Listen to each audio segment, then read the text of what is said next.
Oke, sudah terekam, teman-teman ya. Nah, kita langsung ke topiknya, penyajian algoritma.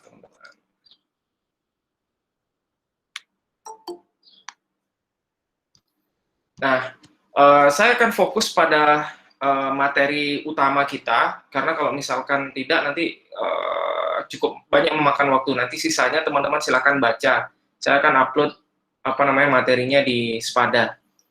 Nah, intinya gini, untuk menyajikan algoritma itu seperti apa, teman-teman sudah baca sebelumnya dan harusnya sudah paham algoritma itu seperti apa. Dan untuk menyajikan algoritma itu ada beberapa cara, teman-teman. Bisa menggunakan gambar atau kita bisa menggunakan tulisan. Nah, kalau misalkan menggunakan tulisan, kita menggunakan English structure atau kalau saya sebutnya spoken structure. Jadi bahasa sehari-hari yang kita biasa gunakan untuk ngobrol, atau menggunakan pseudocode. Nah, fokus kita di penyajian algoritma menggunakan tulisan itu adalah pseudocode. Jadi teman-teman nanti fokus pada pseudocode ketika pembahasan mengenai pseudocode. Lalu penyajian algoritma dalam bentuk gambar itu ada banyak cara, ada 4. Mulai dari structure chart, HIPPO, hierarchy plus input process output, flowchart, dan Nash-Schneiderman chart. Kita akan lebih fokus pada flowchart. Nah, kalau yang dari tulisan, kalian akan lebih fokus pada pseudocode, dan penyajian algoritma dalam gambar, kita akan fokuskan pada flowchart. Gitu ya.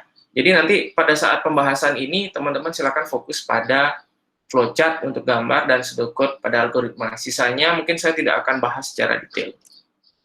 Nah, kita lanjut ke materinya. Untuk menyajikan algoritma, teman-teman harus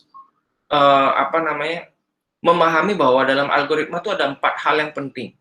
Ada 4 hal yang penting, yaitu tiga hal struktur yang penting, yaitu sequence structure, selection structure, dan looping structure. Nah, ini penting karena kalau misalkan kalian sudah mengerti 3 hal ini, kalian mau mempelajari bahasa pemrograman apapun, seharusnya gampang. Karena isi dari algoritma cuma 3. Ketika algoritma kita buat jadi kita coding jadi di dalam suatu bahasa pemrograman, fokusnya cuma pada 3 hal ini saja. Bagaimana cara membuat sequence structure-nya, selection structure, dan looping structure. Sequence structure itu tentang bagaimana kita membuat urutan step by step kayak resep. Yang pertama ngapain, kedua ngapain, ketiga ngapain, dan seterusnya. Kalau selection structure, itu ketika kita mengambil keputusan. Nah, pendekatannya ini nanti menggunakan logika matematika ataupun operasi logika dalam matematika. Apa operasi logika? Kayak misalkan or, and, jika, dan jika maka. Teman-teman masih ingat waktu SMA dulu? Ini semua pasti dapat. Jadi pendekatannya logika. Jadi kalau misalkan true or true atau benar maka hasilnya benar. Kalau benar atau salah maka hasilnya benar. Tapi benar dan salah itu hasilnya salah. Itu selection structure. Nah, contohnya di dalam bahasa matematika kita sederhanakan. Saya minta teman-teman untuk mengambilkan saya pulpen dan penghapus. Coba perhatikan kalimatnya. Saya minta teman-teman mengambilkan pulpen dan penghapus. Teman-teman datang ke saya dengan membawa pulpen dan pensil. Apakah teman-teman benar dengan instruksi saya? Salah, Pak. Ya. Nah, Salah. Jadi kalau misalkan dalam keadaan dan, kalian harus memberikan dua-duanya yang benar. Gitu ya. Kalau misalkan dalam kondisi lain, ambilkan saya tepung terigu atau tepung tapioka. Kalian datang ke saya membawa tepung tapioka. Maka kondisinya? Benar. Benar. Benar. Kalau Benar. misalkan kalian menggunakan preposisi or, maka salah satu benar, itu sudah benar. Ketika masih dalam kondisi tadi, saya minta bawa tepung tapioka dan tepung terigu, lalu kalian datang ke saya membawa pulpen. Apakah dalam kondisi benar? Salah. Salah. Salah. Karena dalam preposisi or itu dua-duanya harus dalam keadaan benar. Sebentar, ini ada kesalahan teknis. Slide presentasi saya masih muncul? Enggak, Pak. Oke.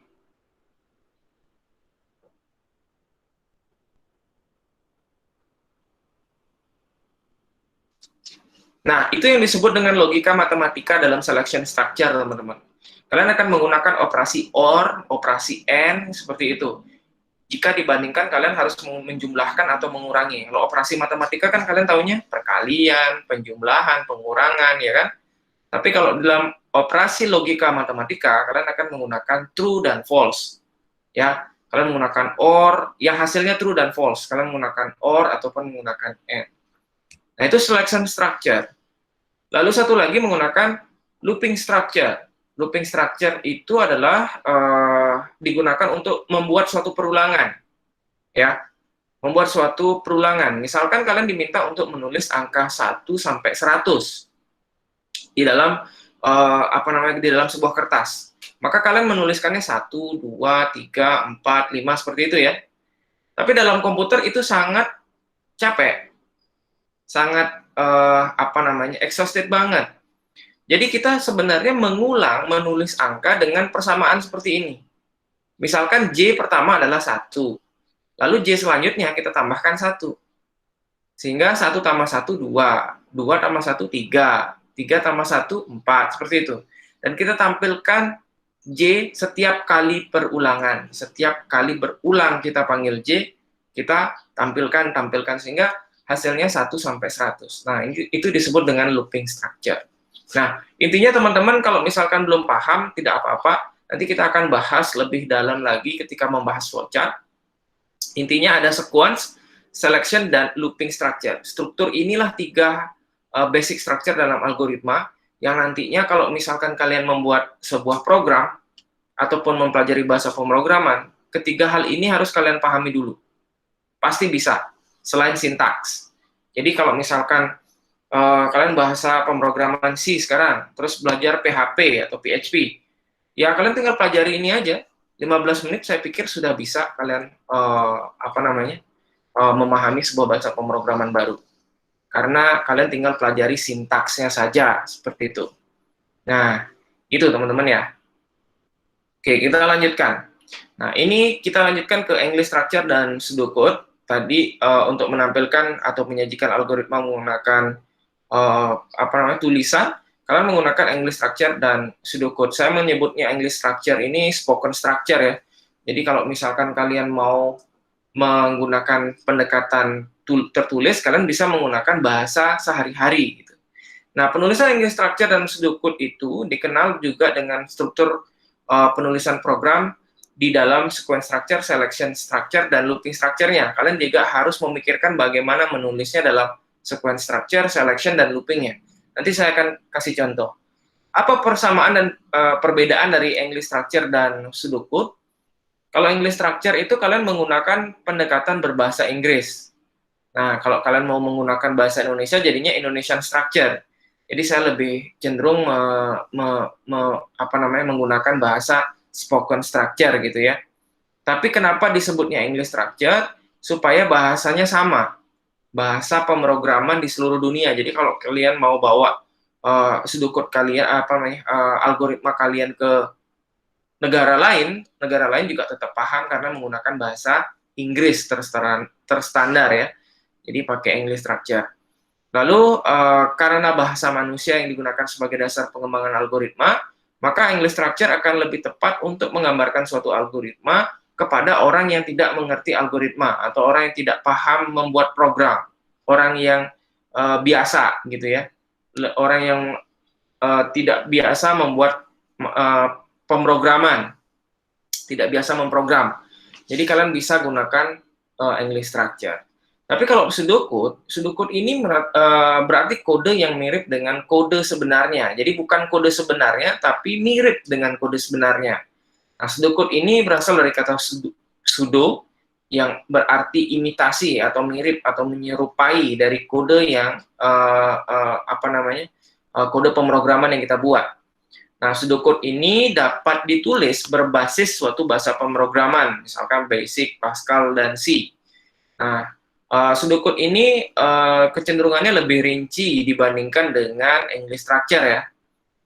Karena ada tipe data dan lain sebagainya. Kalau dalam English structure itu tidak, karena memang kebutuhannya untuk menyampaikan algoritma kita kepada orang yang tidak mengerti programming. Tapi kalau misalkan orang yang mengerti programming, kecenderungannya dia minta pseudocode, karena dalam pseudocode lebih rinci tipe datanya, lalu apakah akan menggunakan array atau tidak, dan lain sebagainya. Itu lebih kecenderungannya menggunakan pseudocode. Nah, ini contoh pseudocode, teman-teman. Kalau misalkan pendekatannya menggunakan Fortran seperti ini, terus menggunakan Pascal akan seperti ini, menggunakan C akan seperti ini. Nah, ini pseudocode tapi mirip banget dengan bahasa pemrogramannya, seperti itu ya. Nah, teman-teman bisa lihat. Ini contoh dari pseudocode. Terus selanjutnya kita bahas sequence structure dari English structure dan pseudocode. Jadi kalau kita bicara sequence structure, tadi sudah saya sampaikan sebelumnya bahwa sequence structure itu sebuah instruksi atau blok instruksi yang di dalamnya tidak terdapat perulangan maupun pengambilan keputusan, ya, tidak terdapat looping maupun selection. Jadi ini cuman blok biasa aja. Nah, ini contoh English structure ya, teman-teman ya. Nah, misalkan English structure-nya saya menggunakan bahasa Indonesia seperti ini. Jadi inisiasi dan pemberian nilai awal variabel, panjang dan lebar gitu ya. Baca data panjang dan lebar, lalu hitung luas persegi dengan mengalihkan panjang dan lebar, lalu tampilkan hasil perhitungannya. Nah, teman-teman paham ya? Maksudnya seperti ini, kayak bikin resep. Pertama-tama seperti ini, lalu seperti ini, lalu seperti ini. Nah, itu English structure. Lalu bagaimana dengan pseudocode? Kalau pseudocode itu lebih rinci. Jadi ada tipe data integer panjang dan lebar yang diset nilai awalnya 0, lalu kita inputkan panjang dan lebarnya, lalu kita kalikan panjang dan lebar, kita simpan dalam variabel luas, lalu tampilkan variabel luas ini. Nah, ini pseudocode. Kalau yang ini English structure. Sebenarnya maksudnya sama, tapi pendekatan ini lebih ke pendekatan bahasa pemrograman C, teman-teman ya. Tapi ini bukan bahasa pemrograman C, tapi sangat dekat dengan bahasa pemrograman C. Sehingga kalau misalnya nanti mau diganti menggunakan bahasa pemrograman lain pun, orang kecenderungannya akan paham.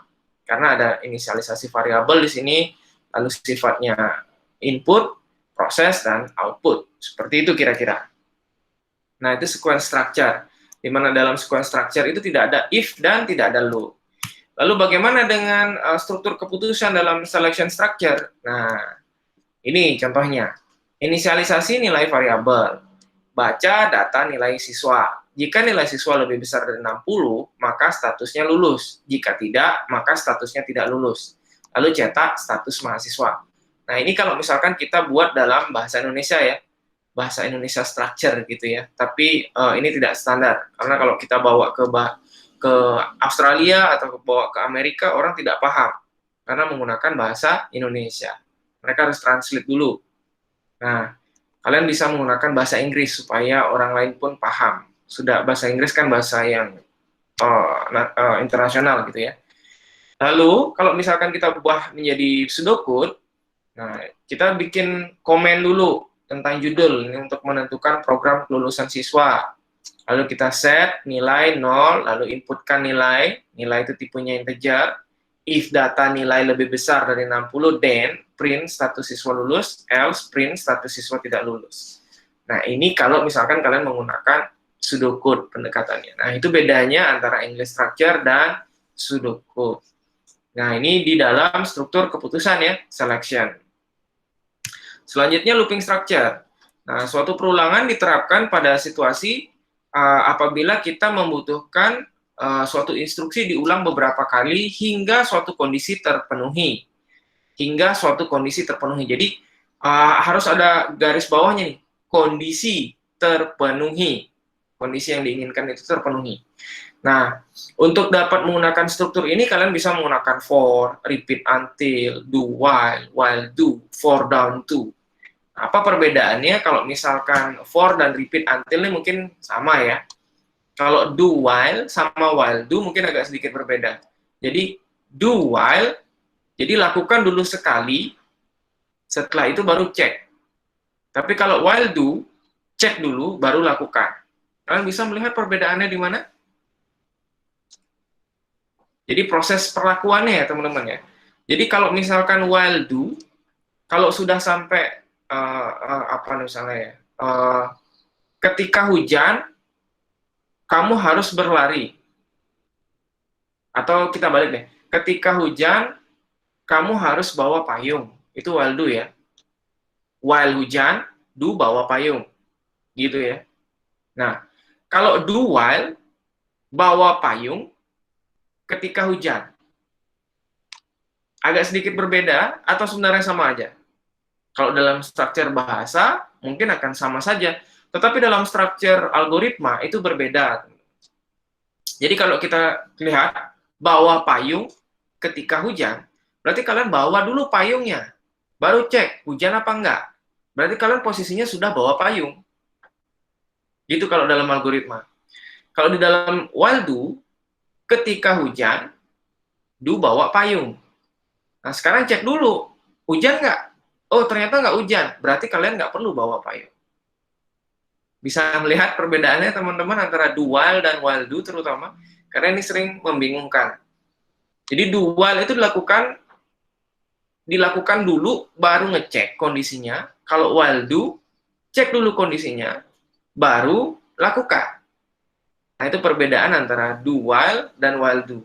While do kalau for down to for repeat until itu seperti while do. Cek dulu, baru lakukan. Yang berbeda mungkin do while ini, satu. Jadi, lakukan dulu, baru cek. Seperti itu. Ya. Nah, ini contohnya. Nah, kita ingin melakukan pencetakan kata merdeka sebanyak 10 kali. Jadi, sama, merdeka, merdeka, merdeka 10 kali. Nah, apa yang harus kita pikirkan pertama kali adalah kondisinya, sampai kondisinya berhenti. Dalam English structure, inisialisasi variabel, tentukan nilai awal hitungan. Bila hitungan belum mencapai lebih besar dari 10, nah ini dia. Ini if-nya atau while-nya atau kondisinya di sini. Jadi di dalam loop tetap pakai kondisi yang sudah dijelaskan sebelumnya, selection structure di sini ya. Nah, bila hitungan belum mencapai, nah ini disebut dengan kondisinya, kondisi yang kita inginkan. Nah, ini sangat penting. Dari 10, maka ulangi blok berikut, cetak kata merdeka, hitungan ditambah 1. Nah, setelah ditambah 1, hitungannya udah 10 belum? Belum, cetak lagi merdeka, tambahin 1 hitungannya. Udah merdeka belum?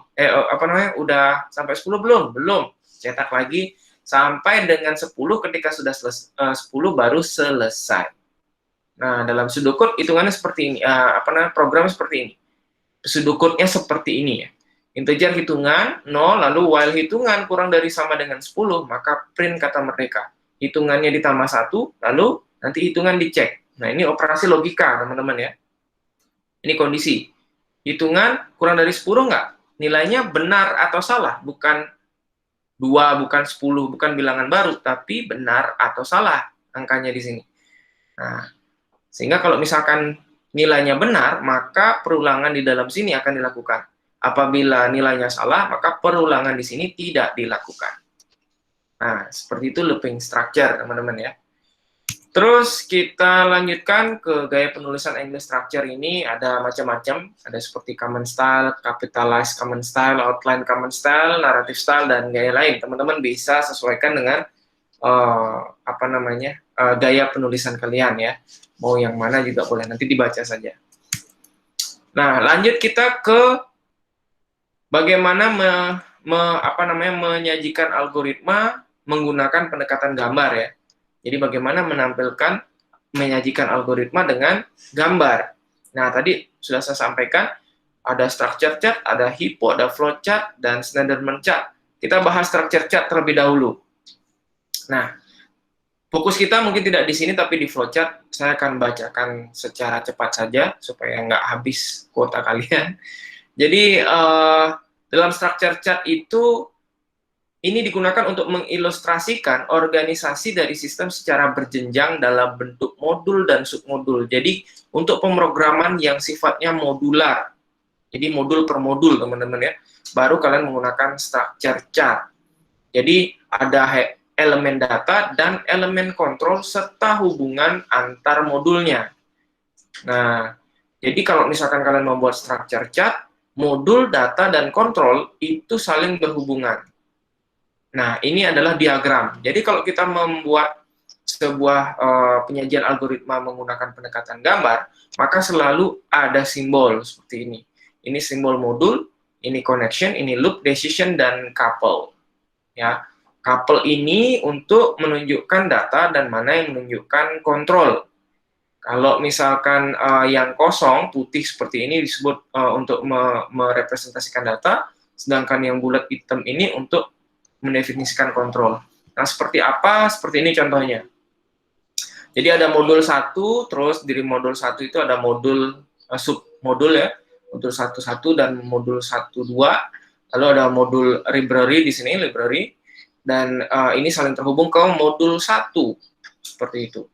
Nah, contohnya misalkan seperti ini ya, penggunaan simbolnya ada luas persegi panjang, ini berarti ada modul dengan nama luas persegi panjang, dan kalau misalkan kita isi connection antara A dan B, berarti modul A ini memanggil modul B, seperti itu. Nah, ini nanti teman-teman baca. Nah, ini contohnya structure chart.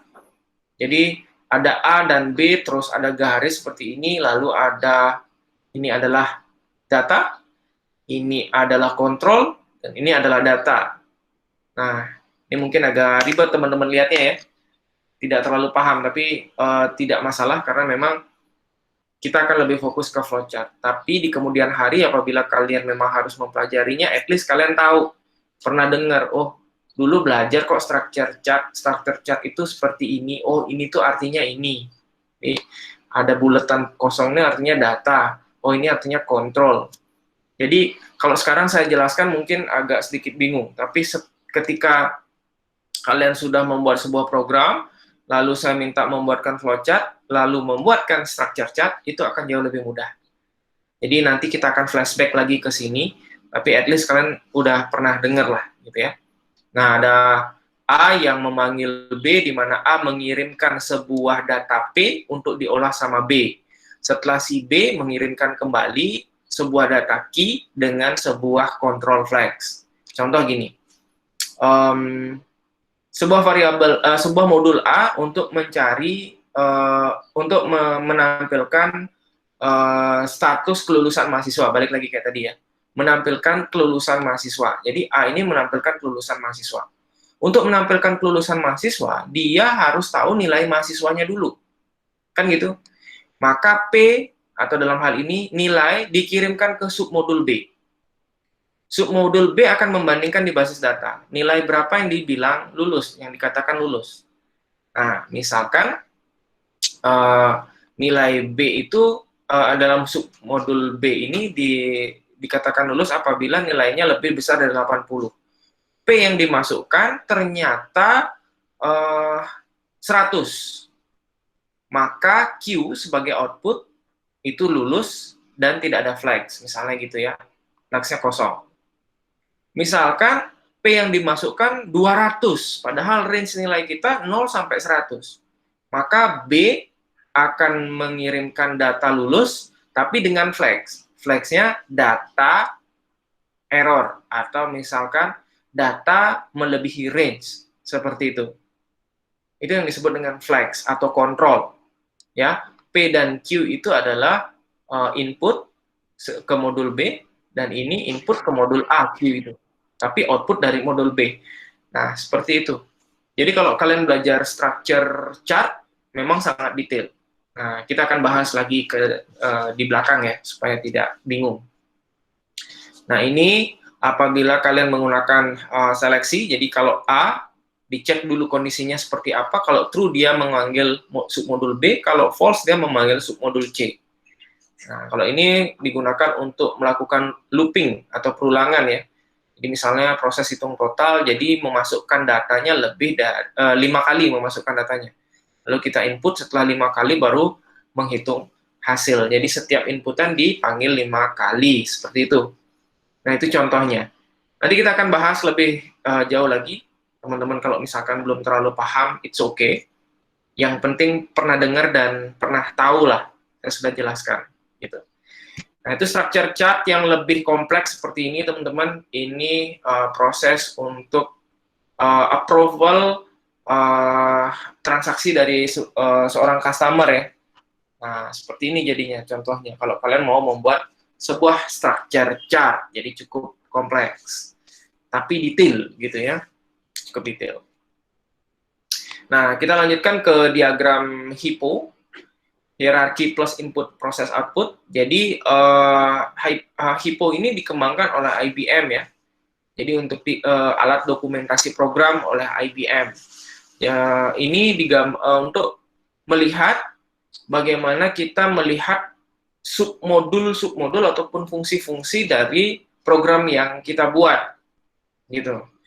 Jadi HIPPO ini juga menunjukkan modul, instruksi, serta lebih detail lagi mengenai input, proses, dan output yang dihasilkan setiap submodul.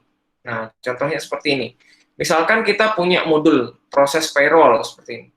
Di dalam proses payroll terdapat sub-sub, mulai dari read data, proses data, dan print result.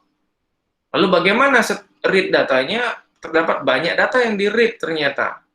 Ya, ada 5 data. Text table-nya, each employee time card-nya, dan lain sebagainya. Jadi, kalau misalkan teman-teman terlambat, pembayarannya seperti apa? Jadi, terus kalau misalkan teman-teman jabatannya berbeda di perusahaan, dia seperti apa? Ini payroll itu pembayaran gaji ya, teman-teman ya. Terus, apakah sebuah gaji sudah dibayarkan atau belum? Kapan dia harus dibayarkan? Karena setiap pegawai punya masa pembayaran yang berbeda-beda seperti itu. Nah, ini semua pembayarannya banyak sekali data yang harus dibaca. Dan setiap sub ini itu memiliki sub lagi. Contohnya yang ini. Jadi prosesnya calculate each employee's pay itu berdasarkan gross pay, withholding, dan net pay. Jadi selain kalian harus menggaji seseorang, itu juga harus ngecek apakah dia punya tanggungan tidak, berapa pajaknya, lalu berapa yang harus saya bayarkan, dan lain sebagainya. Itu dihitung di sini. Ya, lebih detail lagi di level 3 seperti itu. Nah, setiap modul-modul ini ataupun submodulnya itu memiliki input, proses, dan output. Nah, seperti apa? Contohnya gini. Nah, ini disebut dengan overview diagram. Jadi, kalau misalkan kita balik lagi ke awal, kan istilahnya hierarki plus input, proses, output. Jadi ada hierarkinya dulu, lalu ada input, proses, outputnya. Jadi ini disebut dengan diagram hierarkinya, ini input, proses, outputnya. Nah, ini disebut dengan overview diagram. Jadi inputnya data karyawan, lalu prosesnya kita memasukkan data atau misalkan nginput mencari datanya, lalu outputnya adalah kartu identitas, daftar karyawan, dan slip gaji. Tapi kalau kita lihat detail, inputnya apa aja? Inputnya misalnya NIP saja gitu, atau kita harus input semua data ini gitu. Lalu kita proses, baru kita outputnya menghasilkan sesuatu yang kita betul-betul inginkan. Jadi ini disebut dengan detail diagram. Kalau yang di sini disebut dengan overview diagram. Kalau di sini detail diagramnya. Apa tipe data dari NIP, apa nama lengkap tipe datanya, berapa panjang maksimalnya, dan lain sebagainya. Teman-teman bisa definisikan di dalam detail diagram. Kalau yang ini cuma overview-nya saja, gitu ya. Nah, itu HIPPO. Kita lanjutkan ke yang kedua, yang ketiga, yaitu flowchart. Nah, kalau misalnya tadi kita udah punya English structure, kelemahannya sangat bergantung pada tata bahasa dari orang yang bikin, gitu ya. Jadi, kalau misalkan kita bikin English structure, sedetail apa kalian bisa menulis dan semudah apa yang kalian tulis itu dipahami oleh orang lain, itu sangat-sangat bergantung sama yang menulis, gitu ya. Nah, di dalam flowchart ini ada gambar-gambar ataupun simbol-simbol yang bisa mendefinisikan tentang algoritma yang ingin kalian sampaikan secara default. Nah, nanti kita akan bahas. Nah, tujuan dari flowchart ini menggambarkan suatu tahapan penyelesaian masalah secara sederhana, terurai, rapi, dan jelas dengan simbol-simbol yang sudah terstandar. Nah, kalian akan fokus lebih banyak di flowchart ini, teman-teman ya. Nah, simbol dari flowchart atau bahasa Indonesianya diagram alir gitu ya. flow, alir, chart, diagram. Jadi diagram alir. Itu alternatif untuk merepresentasikan algoritma. Jadi sama fungsinya dengan Sudokode, sama fungsinya dengan apa namanya structure chart dan lain sebagainya. Cuman flowchart ini memang lebih generik untuk kalau Sudokode kan kalian pakai pendekatannya bahasa pemrograman tertentu. Tapi kalau flowchart sangat generik. Nah, nanti kita lihat contohnya ya. Nah, teman-teman bisa lihat flowchart di samping kira-kira untuk cari apa? Silakan. Luas lingkaran. Apa itu? Kombinator. Untuk mencari Untuk mencari. Luas lingkaran, Pak. luas lingkaran. Luas lingkaran ya. Untuk mencari luas lingkaran. Setelah dicari lalu jangan lupa setelah ditampilkan nilai dari R. Nah, ini disebut dengan flowchart, teman-teman ya. Jadi kalau flowchart itu memang harus menggambarkan solusi dari sebuah permasalahan selangkah demi selangkah seperti ini. Selalu diawali oleh start dan selalu diakhiri oleh end. Nanti kalau teman-teman bikin flowchart nggak diawali start, nggak diakhiri end, berarti ada yang salah. Wajib start, wajib end. Ini contohnya sekuensial. Ya, tadi kan ada sequential, selection, sama looping. Ini sifatnya sekuensial. Belum ada looping, belum ada selection. Nah, jadi pertama kita baca dulu nilai R. Nah, ini simbol. Ini setiap bentuk gambarnya itu ada artinya. Ya. Lalu ada tanda panah. Kalau kalian cuma bikin garis, itu salah. Nah, nanti kita latihan ya. Nah, ini bikin tanda panah. Ini baca nilai R, setelah baca nilai R, kita hitung L. L itu 3,14 kali R kali R, jadi 3,14 kali R kuadrat. Itu disimpan dalam L. Lalu ada lagi simbol seperti ini untuk menampilkan L. Setelah L ditampilkan, maka selesai. Nah, ini adalah flowchart. Nah, kalian bisa nggak mengkonversi ke dalam bentuk Sudokode? Nah, nanti kalian latihan di rumah untuk menulis Sudokode dari tampilan simbol flowchart berikut. Ya, coba saja. Nggak apa-apa, salah. Nanti kita akan bahas lagi lebih lanjut. Nah, flowchart kelebihannya itu menggunakan sedikit simbol dan dimengerti dengan cara yang mudah, gitu ya, lebih mudah dipahami. Bentuknya mencerminkan terhadap keadaan sesungguhnya, dan kesalahan bisa dideteksi secara visual dengan lebih mudah ya, karena bentuknya gambar. Tapi kekurangannya bila algoritmanya itu kompleks, maka sangat banyak membutuhkan tempat gitu ya, harus di print panjang sekali. Dan sangat membosankan bila solusi ini harus digambar secara manual. Jadi kalau kalian gambar satu-satu itu cukup takes time ya, banyak sekali ngabisin waktu gitu. Itu kelemahan dari flowchart. Tapi kelebihannya kalian akan mudah memahami kesalahan dari suatu algoritma yang kalian punya atau kalian buat gitu ya. Nah, kalau misalkan kalian membuat flowchart, itu disarankan apabila algoritmanya cenderungannya sederhana gitu ya, sederhana. Tapi kalau misalkan algoritmanya cukup kompleks, disarankan menggunakan Sudokode supaya lebih hemat tempat kayak gitu. Nah, jenis flowchart ada macam-macam gitu ya. Ada sistem flowchart. Dan sistem flowchart ini di luar dari pembahasan kita karena digunakan untuk menganalisis, menggambarkan alur data yang bergerak di dalam sistem hardware, gitu ya. Kalau misalkan flowchart, kita menggambarkan langkah-langkah menyelesaikan sebuah tugas atau algoritma. Jadi kita akan lebih banyak membahas flowchart, program flowchart, bukan sistem flowchart. Ya, bukan sistem flowchart. Kalau sistem flowchart itu dari prosesor dia ke memori, lalu dari memori dia balik lagi ke input dan output, dari input balik lagi ke minta data ke memori, seperti itu. Jadi kita tidak bahas sistem flowchart, tapi kita bahas program flowchart. Terutama buat teman-teman yang nanti menggunakan tools untuk membuat flowchart, kayak misalkan Visio, kayak gitu ya, Microsoft Visio, Microsoft Office Visio, teman-teman jangan keliru antara sistem flowchart, kok banyak sekali ada simbol di flowchart, padahal kemarin saya belajarnya kok sedikit sekali simbolnya, karena kalian mengadukkan antara sistem flowchart dengan program flowchart. Itu sedikit berbeda. Jadi dalam program flowchart itu simbolnya ada sedikit, teman-teman. Nah, ini silakan dibaca. Nah, ini simbol-simbolnya. Sedangkan ini contoh penggunaannya, nanti silakan dibaca, teman-temannya, lebih kepada hardware di sini, teman-teman. Terus, kalau program flowchart ini,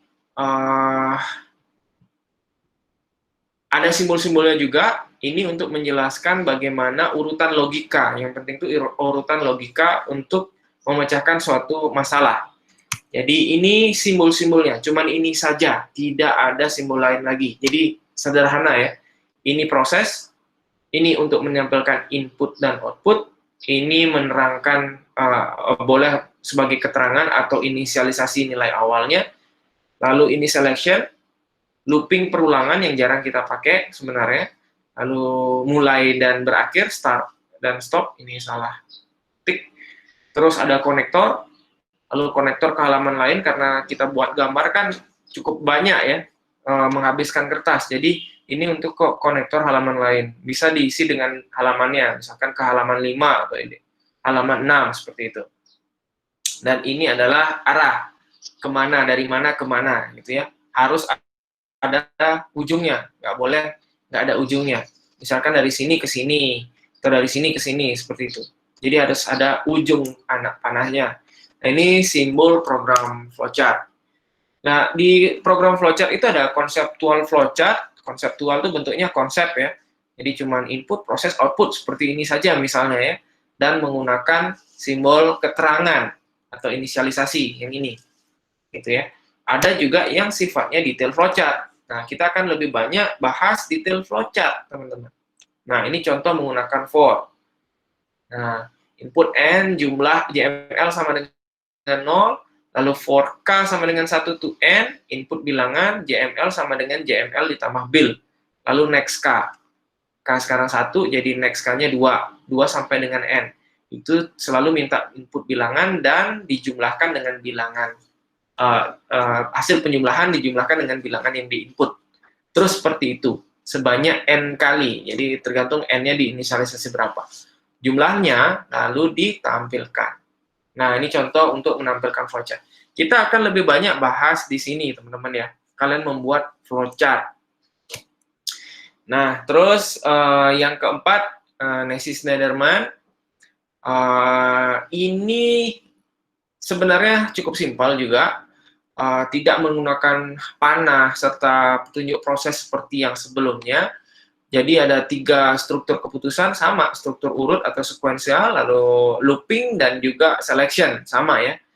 Condition atau selection, terus ini proses sekuensial, terus ada looping. Kalau misalkan kalian mau membuat perulangan, ya ini contohnya Nassy-Snyderman. Jadi kalian bikin looping itu simbolnya seperti ini. Kalau misalkan menggunakan statementnya selectionnya seperti ini, dan ini kalau sekuensialnya. Nah, ini statement kalau misalkan kalian bikin case. Kalau case yang pertama seperti apa, case kedua seperti apa, case ketiga seperti apa. Lalu statement A, statement B, dan statement C. Nah, kita tidak terlalu banyak bahas Nassy-Snyderman, paling tidak teman-teman paham mengenai Nassy-Snyderman. Ini contohnya ya. Nah, ini kalian bisa lihat, ini adalah looping, lalu ini adalah selection. Kalau true dia akan begini, kalau false dia akan seperti ini. Nah, ini sekuensial, seperti itu. Nah, ini Nassy-Snyderman.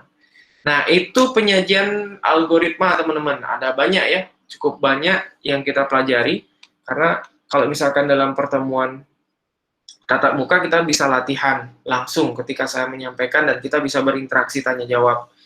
Kalau misalnya ada pertanyaan dulu sampai sini, silakan teman-teman. Nah, kalau ada pertanyaan silakan. Nassy-Snyderman boleh atau di flowchart juga boleh, atau kalian mau lihat di IPO juga boleh, atau di structure chart juga boleh. Silakan teman-teman mau bertanya di mana. Tapi kita akan bahas mana, Pak? Kita akan lebih banyak bahas pseudocode. Jadi pseudocode, teman-teman ya. Kita akan lebih banyak bahas pseudocode seperti ini. Nanti tulisan pseudocode-nya pakai bahasa pemrograman pendekatannya apa? Bebas.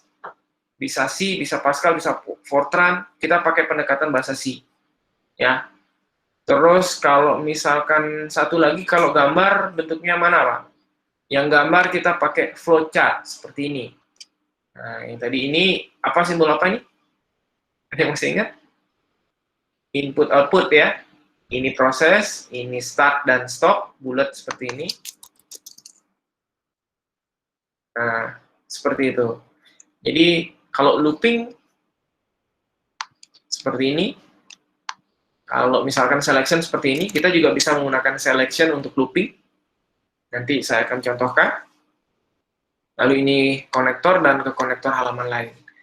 Nah, teman-teman bisa lihat dulu flowchart yang ada di internet. Ada banyak ya, flowchart. Teman-teman bisa pelajari terlebih dahulu. Silakan, teman-teman ada yang mau tanya nggak? Saya buru-buru supaya nggak habis kuota kalian sebenarnya. Ada yang mau ditanyakan? Belum, Pak. Belum ada? Oke, coba latihan ya teman-teman ya. Nah, ini kita langsung ke latihan. Nah, tadi ada tugas 1. Tugas satunya apa? Bagaimana merubah ini ke dalam pseudocode. Silakan dicoba ya. Gimana ngubah ini dalam pseudocode. Nanti slide ini akan saya share. Pseudocode itu contohnya apa? Contohnya seperti ini. Atau paling gampang kalian bisa lihat pakai seperti ini. Caranya juga boleh, sama. Ya, ini pendekatan bahasa pemrograman C juga. Sorry. Jadi pendekatan bahasa pemrograman C juga. Mirip. Ya, kalau misalkan ini ada print, ada set, ya sama. Kita bisa menggunakan input seperti ini. Ya. Terus teman-teman silakan ubah flowchart ini ke dalam pseudocode. Itu yang pertama. Terus yang kedua, teman-teman latihan, buatlah program flowchart, ya, mencari luas persegi panjang. Lalu flowchart mencari luas segitiga.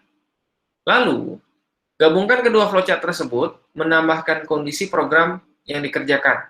Misal user memasukkan input 1 untuk mencari luas persegi panjang, lalu input 2 mencari luas segitiga. Nah, mungkin yang kedua ini akan kita bahas di kemudian hari. Teman-teman tidak harus selesaikan, boleh didiskusikan. Tapi yang nomor 1 dan nomor 2 itu wajib teman-teman buat. Ya. Lalu sama satu lagi bikin ini. Jadi tugasnya yang harus dikumpulkan adalah buatkan ini jadi pseudocode.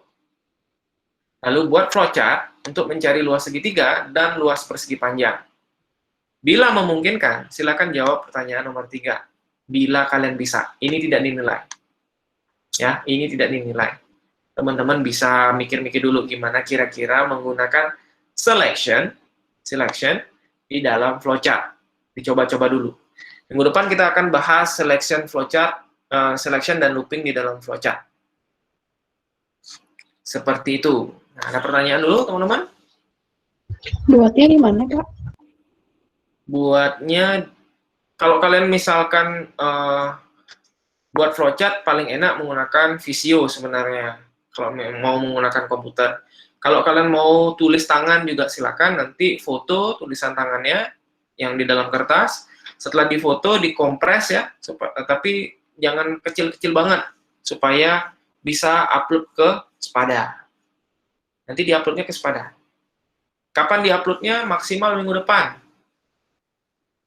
Nanti cek di Spada aja kapan due date-nya. Nah, seperti itu. Ada lagi pertanyaan? Kalau yang pseudocode-nya di mana dibuat, Pak? Pseudocode-nya juga sama. Kalau kalian mau tulis sendiri di kertas juga silakan. Terus kalian mau ketik di Word juga boleh, bebas. Yang penting dikirim. Siap, Pak. Oke, ada pertanyaan lagi nggak? Enggak, Pak. Belum. Nah, Belum. bila mana kalian membutuhkan diskusi, teman-teman membutuhkan diskusinya nggak enak kalau misalkan cuman via chat, kalian enak kalau misalkan ngobrol seperti ini, secara daring, itu boleh teman-teman ya, sampaikan, nanti kita cari waktu, dan jangan sendiri-sendiri, bukan satu-satu, tapi berkelompok. Saya nggak paham ini, boleh didiskusikan dulu di dalam sepada. Kan saya sudah buat nah,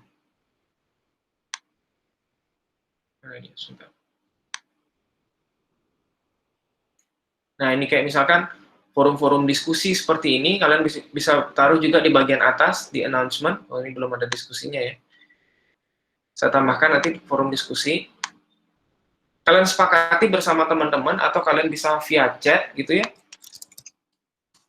dengan teman-teman yang lain, untuk mencari waktu buat bareng-bareng nanti berdiskusi secara sinkron daring kayak sekarang bersama saya gitu ya, karena nanti ke depan memang makin kompleks pembelajaran kita, dan masalahnya adalah kita lakukan secara daring. Tentu informasi yang saya sampaikan akan banyak kendalanya, kayak misalkan ada yang bermasalah sinyal, ada yang bermasalah dengan kuota, ada yang masalah macam-macam lah di rumah dan sebagainya. Jadi silakan teman-teman berdiskusi bersama teman-teman bila mana memang kalian stuck atau kalian sendiri mengalami stuck, jadi saya bingung gitu. Misalkan kalian bingung, tulis di sini, teman-teman saya bingung begini, ngadu sama teman-teman yang lain dulu. Ya, sampaikan ke teman-teman yang lain. Saya juga mengalami hal yang sama. Nah, kalian tahu siapa aja yang mengalami hal yang sama, kebingungan yang sama. Lalu kalian sepakati kapan waktu untuk bisa berdiskusi, hubungi saya. Nanti kita bisa join untuk diskusi di kelas yang lebih kecil. Buat teman-teman yang udah paham, boleh join, boleh enggak. Seperti itu. Sehingga diharapkan belajarnya lebih efektif ya, supaya teman-teman bisa paham tentang penyajian algoritma, dan nanti kalian harus coding soalnya menggunakan bahasa pemrograman. Seperti itu. Mulai minggu depan teman-teman udah mulai dapat modul. Ya, minggu depan kalian udah dapat modulnya ada tugas pendahuluan, ada tugas mandiri. Di sisi lain kalian harus praktikum di situ menggunakan modul-modul itu. Tapi di sisi lain juga kalian harus tetap belajar teori. Jadi karena ini 4 SKS, teman-teman harus memberikan ekstra waktunya untuk mata kuliah ini. Nah, itu kira-kira. Ada pertanyaan lagi, teman-teman?